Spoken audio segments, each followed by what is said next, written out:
राजकारणामध्ये नीतिमत्ता, तत्त्व हे जे काही पूर्वी पाळले जायचे ते आता कुठंच पाळताना दिसत नाही. त्याच्यामुळं लोक म्हणताना सहज म्हणतात राजकारण नको. काय होतं का महाभारतातही तेच कूटनीतीचं राजकारण झालंच, म्हणजे सगळीकडे झालं, पण त्याची काही लेवल होती. आता जी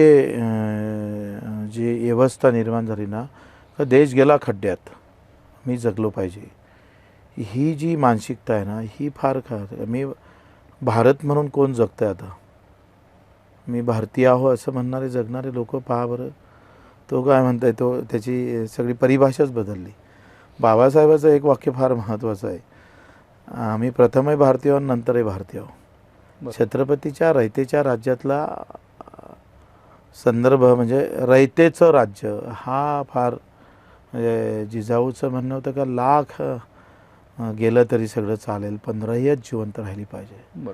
केवढ्या हालअपेष्टा. जिजाऊचे 5 म्हणजे वडिलासह 5 भाऊ आणि नातवंड गेले, एकाच दिवशी मारले गेले. 3 संभाजी जिजाऊच्या, देर संभाजी गेला, पोरगा संभाजी मारला गेला, नातू संभाजी मारला, तरी जिजाऊ किंचभर इंचभर हटली नाही. ही संस्कृती आहे देशाची.